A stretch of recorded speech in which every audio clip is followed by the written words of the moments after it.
अस्सलाम वालेकुम जी। इमरान खान साहब की सज़ा के हवाले से काफ़ी सवाल उठ रहे हैं और अभी एक पहले भी मैंने वीडियो बनाई थी जिसमें मुझे ख़ासा तनकीद का निशाना बनाया गया कि जी खान साहब की जेल के हवाले से और उनकी सज़ा के हवाले से मैं उन्हें कंपेयर कर रहा हूँ जो साबिक़ वज़ीर आज़म नवाज़ शरीफ साहब और ज़रदारी साहब से, और ख़ान साहब का कोई कंपैरिजन नहीं बनता।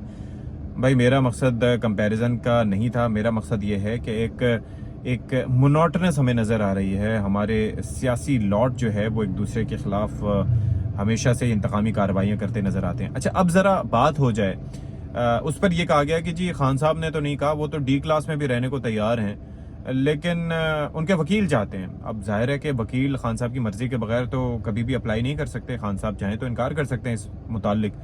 फिर दूसरा मामला अटक जेल से अडयाला मुंतकली के हवाले से। तो ये सारी चीज़ें थी जो ज़ेर बहस थी। अब चक्कर क्या है, ये ए बी और सी क्लास क्या है, ये क्यों बनाई गई हैं? तो बेसिकली जो पाकिस्तान प्रिजन रूल्स हैं 1978 में इनको तरतीब दिया गया था, और बेसिकली ये 3 तरह के कैदी उसमें होते हैं, ए क्लास के, बी क्लास के, सी क्लास के। तो ए क्लास के कैदी वो होते हैं कि जिन्होंने बड़ा एक हाई लिविंग स्टैंडर्ड हमेशा मेंटेन किया होता है, कभी उन्होंने मुश्किल हालात नहीं देखे होते, साफ़ सुथरे माहौल में ज़िंदगी गुजारी होती है, आला स्टैंडर्ड के साथ उनका लिविंग स्टैंडर्ड बड़ा अच्छा होता है। उनका चक्कर ये है कि सोशल स्टेटस बड़ा अच्छा होता है, कैजुअल प्रिजनर्स होते हैं, कोई इतना बड़ा उन्होंने कोई जुर्म नहीं किया होता, और इसके साथ साथ मॉरली ठीक होते हैं, और कोई इस तरह का जुर्म उनका नहीं होता कि उसकी उन्हें सख्त से सख्त सज़ा दी जाए, तो लिहाजा उनको ए क्लास में रखा जाता है। अच्छा, उसके बाद जाहिर है कि जो बी क्लास के आ जाते हैं, जिनका सोशल स्टेटस अच्छा होता है, तालीम अच्छी होती है, और फिर यह है कि एक अच्छे तर्ज ज़िंदगी के वो आदी रहे होते हैं, उनको उसमें शुमार किया जाता है। और फिर उसके बाद जो है, हाँ, लेकिन कोई जुर्म अगर हो सकता है वो ए क्लास के ही कैदी हों, लेकिन जुर्म बार बार करते हैं तो उन्हें ए क्लास से फिर बी क्लास में शिफ्ट कर दिया जाता है। तो ये एक तरीक़ेकार होता है। अच्छा, फिर उसके बाद आ जाती है क्लास सी।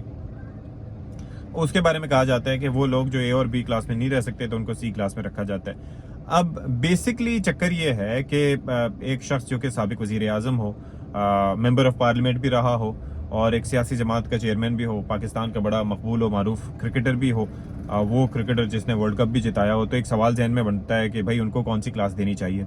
अच्छा, इसके अंदर जो चीज़ मैटर करती है वो फिर ऑफेंस मैटर करता है कि उन किस ऑफेंस के तहत उनको जेल में डाला गया है। तो रूल नंबर 242 बेसिकली उसकी जो क्लासिफाई करता है कि कौन कौन सी क्लासेस जेल में मौजूद हैं, ए बी एंड सी। उसके अंदर चक्कर ये है कि अब बेसिकली जो एक मॉरली उनको, और ख़ास तौर पर जिस तरह से फैसला आया हुमायूं दिलावर साहब का। अच्छा, फैसले के हवाले से भी आपको अपडेट ये करना था कि अब इस्लामाबाद हाई कोर्ट में उसको चैलेंज कर दिया गया है, अपील उस हवाले से लगा दी गई है, कल उसका भी नंबर लगा दिया गया है और अब उसकी समाअत होगी। अच्छा, उस फैसले में बेसिकली ये कहा गया है कि मॉरली उनका जो बददियानत उन्हें करार दिया गया, और उस एतबार से वो फिट नहीं बैठते। बददियानत इस तरह से कि जी तोशा खाना का जो मामला था, वहाँ से उन्होंने घड़ियाँ वड़ियाँ ली और इस तरह का चक्कर था, और उन्हें अपने एहसासों में ज़ाहिर नहीं किया, तो ज़ाहिर है कि वो बददियानत करार पाए अदालत की जानिब से।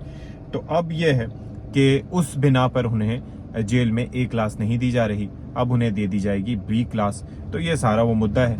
अब हर किसी की अपनी इंटरप्रिटेशन है इस हवाले से कि किस तरीके से उसको इंटरप्रेट करते हैं, लेकिन बात वही आ जाती है कि हमारे आईने पाकिस्तान की भी इंटरप्रिटेशंस लोग अपनी मदद कर लेते हैं, यानी कि जिसका जो दिमाग कहता है उस हिसाब से उसकी तशरीह कर लेता है। सियासी जमातें भी अपनी मर्जी से जिसको सज़ा देनी होती है, जिसको नहीं देनी होती, उस हिसाब से उसको डिफाइन करती हैं, और फिर जब अपनी बारी आती है तो फिर अपने आप को बेगुनाह भी साबित करने की कोशिश करती हैं। तो this is all what happens in Pakistan. So this is what I wanted to tell you guys. I am sure कि थोड़ी सी क्लैरिटी आपके जहन में आई होगी, और कीप वॉचिंग जी।